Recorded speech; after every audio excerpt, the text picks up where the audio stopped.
Здравствуйте, дорогие друзья! С вами Елизавета Умурзакова и Фактчек KG. Мы рады представить вам очередной видеообзор самых интересных материалов за минувшую неделю. 11 апреля в стране прошли выборы в местной Кенеше. В столичный Гор-Кенеш мечтали попасть 25 партий, но смогли пройти всего 6. Мы подсчитали, что среди 45 человек, которые скорее всего получат мандаты, 12 человек уже были депутатами. А это без малого четверть всего созыва. То и при помощи каких партий вновь вернулся в БГК, вы узнаете уже через минуту. Вместе с партией НДПК в Бишкекский городской Кенеш в третий раз прошел кандидат Карганбай Уулудюсубек. Казалось бы, можно его поздравить.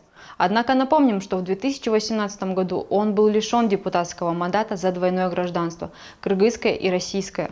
В псевдодемократии и постановочной пресс-конференции был обвинен президент США. В сеть попали фотографии, на которых Джо Байден во время пресс-конференции держит в руках шпаргалку с фотографиями журналистов и некоторыми тезисами. Но действительно ли это такое беспрецедентное явление в американской политике, что вокруг поднялась шумиха? Мы решили это проверить. Итак, обо всем по порядку. –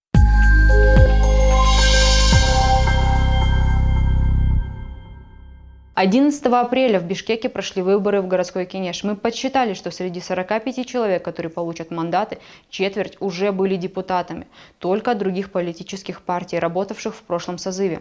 Больше всего в БГК вновь вернется старых депутатов от партии ОНУГУ «Прогресс».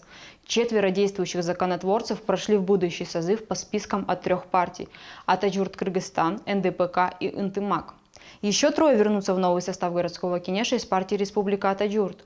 Они прошли по спискам от МГЕК и Ынтымак. Бывшие ранее в составе фракции СДПК трое депутатов проходят от МГЕК и Атаджурт Кыргызстан. Также в списках МГЕК проходит один действующий депутат от Микиним Кыргызстан, а по списку от НДПК в Гор-Кенеш вернется лидер фракции Кыргызстан.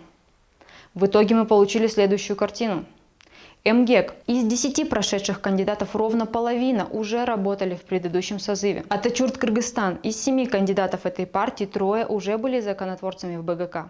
НДПК получила 8 мест в столичном Кенеше. Из них 2 достанутся и так действующим депутатам. Ынтымак. На 6 мест пришлось 2. От партии «Наш народ» и Акбата в БГК старые и новые депутаты не попали.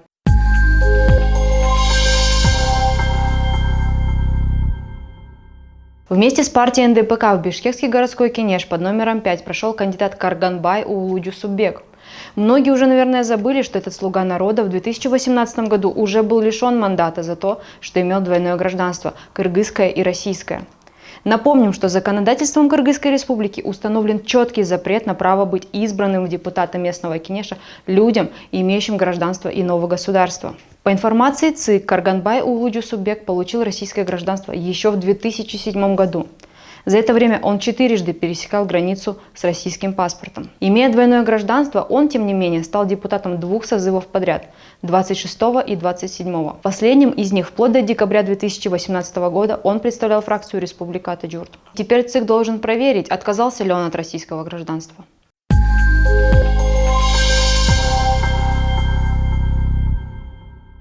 Популярная американская политическая активистка Кэндис Оуэнс опубликовала в Твиттер фотографию Байдена со шпаргалкой во время его первой пресс-конференции и обвинила его в псевдодемократии.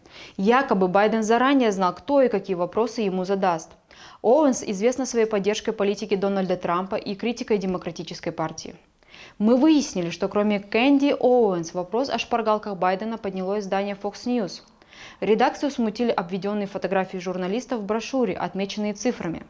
Именно на статью Fox News и ссылаются многие русскоязычные ресурсы. Но действительно ли использование американским президентом шпаргалки стало таким беспрецедентным явлением? На самом деле нет. Для американских президентов это обычное явление. Например, в ноябре 2019 года Трамп держал записную книжку с рукописными подсказками во время пресс-конференции, посвященной делу об импичменте. Барак Обама всегда использовал перечень имен для обращения к репортерам. Такие списки с дополнительной информацией и тезисами готовит пресс-служба Белого дома. Байден действительно использовал записи с тезисами и списком журналистов, но это не были постановочные вопросы. Байден испытывает затруднения при публичных выступлениях и часто допускает оговорки. Поэтому наличие вспомогательной информации для него является необходимостью. С вами была Елизавета Умурзакова и Фактчек KG. Смотрите нас на следующей неделе и не позволяйте себя обманывать.